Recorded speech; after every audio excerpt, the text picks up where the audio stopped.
Bonjour à tous, et bien aujourd'hui on va traiter le sujet de la prévention des tendinites d'Achille dans le cadre de la course à pied. Ce qu'il faut surtout retenir, c'est qu'une tendinite, c'est une inflammation du tendon due à une surcharge mécanique, soit momentanée ou alors chronique. Ce qui arrive notamment si la charge d'entraînement augmente trop rapidement. On peut compter beaucoup de facteurs qui rentrent en ligne de compte lors de la survenue de ces tendinites, notamment l'hydratation, l'alimentation ou encore le sommeil. Mais selon moi, le critère le plus important est bien évidemment la charge mécanique reçue par ce tendon. Des micro-déchirures seront alors créées et les capacités d'adaptation du corps seront dépassées. Pour justement majorer les capacités d'adaptation de ce tendon, on va chercher à mettre en place un protocole simple qui a fait ses preuves et qui s'appelle le protocole de Stanish. Il faut voir ce protocole comme une séance de musculation et d'assouplissement du tendon d'Achille. Alors ce protocole va se composer de deux parties. La première partie est la phase d'assouplissement qui va consister à redonner des capacités d'élasticité au tendon. Et la deuxième phase est une phase de renforcement à type excentrique qui, elle, va donner des capacités de résistance au tendon. Concernant cette première phase d'assouplissement, pour cela il vous faudra un support pour le pied. Le talon doit être dans le vide pour étirer au maximum le tendon. Le genou, comme vous le voyez sur la partie de profil, est légèrement fléchi. Ceci permet d'étirer au maximum le tendon d'Achille. Alors concernant les modalités d'exécution, il faut réaliser 30 secondes d'étirement sur un pied, puis 30 secondes sur l'autre, et ceci à répéter 3 fois.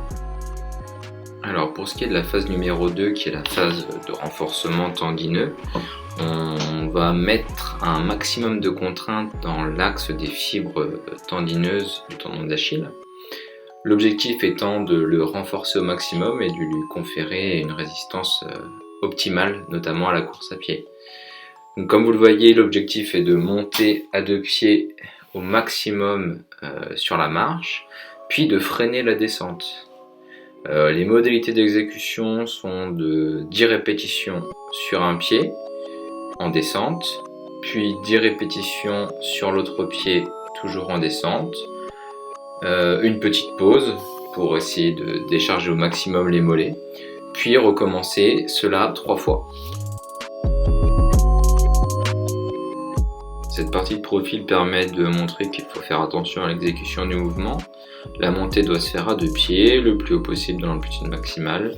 La descente à un pied le plus bas possible dans l'amplitude maximale, de manière à optimiser la tension dans le tendon d'Achille. Donc comme vous pouvez le voir, à la fin de la descente, le genou est fléchi, toujours pour favoriser l'étirement du tendon à la fin du mouvement. En cette fin de vidéo, je vous laisse les différents récapitulatifs. Alors pour les assouplissements, je répète, on enchaîne le pied droit puis le pied gauche en étirement statique durant 30 secondes. Il n'y a pas de temps de pause. Puis on enchaîne sur la partie renforcement. Donc on fait la descente du pied droit sur 10 répétitions, puis du pied gauche sur 10 répétitions. On fait une pause d'1 minute environ, une pause marché, puis on répète le cycle 3 fois. Étant donné qu'il vaut mieux prévenir que guérir, il faudrait intégrer ces exercices dans une routine, qu'elle soit matinale ou avant un événement régulier dans votre journée habituelle, comme l'apéro par exemple en ces temps de confinement. J'espère que j'ai été clair durant cette vidéo. La prochaine vidéo arrivera ce week-end.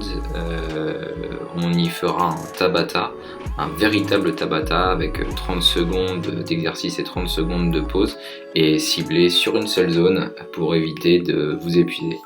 Allez, salut et prenez soin de vous.